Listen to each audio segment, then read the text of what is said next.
let's run through a couple news stories here. It's yours truly, Mr. TALIAFERRO. Let's start with Meek Millie. All right, Meek Millie was doing his annual Ask Meek on Twitter the other day, and he was asked straight up and down about an artist that kind of was popping while Meek Mill was locked up for most of it, Tekashi 6ix9ine. All right, we all know Tekashi 6ix9ine is behind bars right now. We believe that Tekashi 6ix9ine has snitched. He's already agreed to a plea, to enter a guilty plea. He's working with the feds. He's pretty much ratting on all his former homies, and he's trying to get up out that jail in 2020. All right, that is the reality of the situation. Now, Meek Millie, a rapper who's pretty much stood on a lot of his morals, at least from what I see, seems to be a stand-up dude. He does not like what this represents in regards to what Tekashi 6ix9ine is doing to get out of incarceration.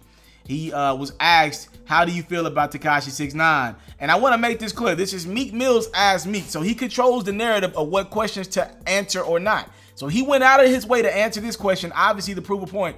He said, Tekashi 6ix9ine is a vicious kid. He started all of that drama and started telling. He went on to say, and I think in Academics' comment section, what he did was wrong, plain and simple.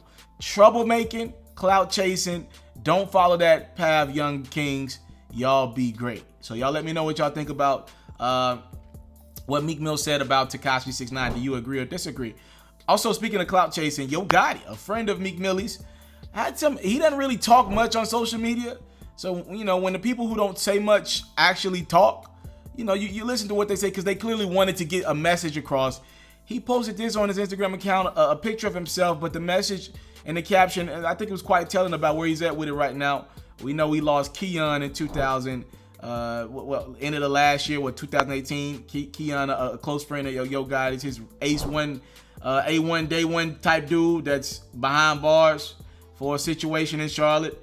Gotti said, I could make a hit song in my sleep, but maintaining this money, family, friends, the fake friends, surviving this hate, this clout chasing shit, and not throwing away your freedom, everything you built, this shit is challenging. So clearly it is a point of emphasis between Meek Mill and Yo Gotti to address the clout chasing, the snitching, and the fakeness that's going on in the game. Speaking of all of that, let's get to a third story here. Trying to knock out as many stories as I can. NBA YoungBoy. I was told this from someone who would know. NBA YoungBoy has refused to work with police in any form or fashion. So just to make a long story short here, YoungBoy is behind bars for a probation violation of a drive-by shooting back in 2016. How he violated his probation, I was told it was two things. One is super whack to me, but the two things are he had police interaction during a Rolling Loud shooting. And by the way, it looks like YoungBoy was the guys that were just trying to retaliate to somebody that was shooting at them, and they were in self-defense mode. There was a shooting that happened at a hotel, a Trump resort or whatever in Miami during Rolling Loud weekend, in which someone with YoungBoy's team did get hit, and then there was an innocent man that was working inside of a store near this Trump resort that died in this shooting. He's dead, and that's police interaction that YoungBoy had to have at that scene in the midst of that. And also, one of the judges like, yo, we just found out that you still be on your phone, and we told you should be on your phone at all. So those are the probation violations. Now, Florida police is actually looking for YoungBoy to work with them to close out this Rolling Loud shooting that YoungBoy was involved in, but he refuses to cooperate.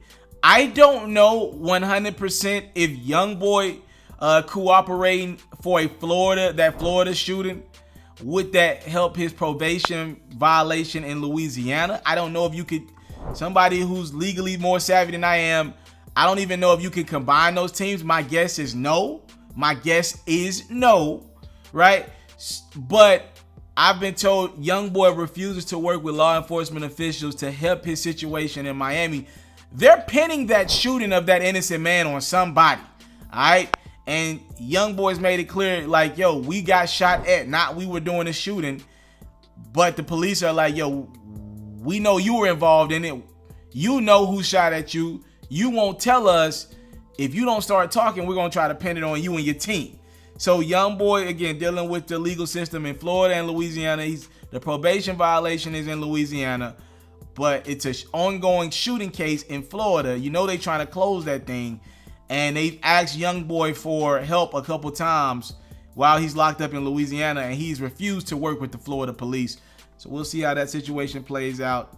Hopefully they don't try to pin that on young boy, but right now they're running out of ways to get information out of him because he refuses to talk it all to them. All right, 3 stories in less than 6 minutes. I thank y'all so much for the time, loves, put. I don't take it for granted. Y'all say I talk too much. I got right to the point and gave y'all 3 stories in 6 minutes. What's up now? I'm out. I came from nothing, but I want everything God has for me. I interview celebrities. I talk sports. I still represent the culture. I got the kids, they are now tuned in. Yo, we locked in right now, Mr. Taliaferro. Mr. Taliaferro. Mr. Taliaferro. Mr. Taliaferro. Shout out to Mr. Taliaferro. You're watching Mr. Taliaferro TV. Mr. Taliaferro TV. Here with the triple B's, you can't do nothing but win.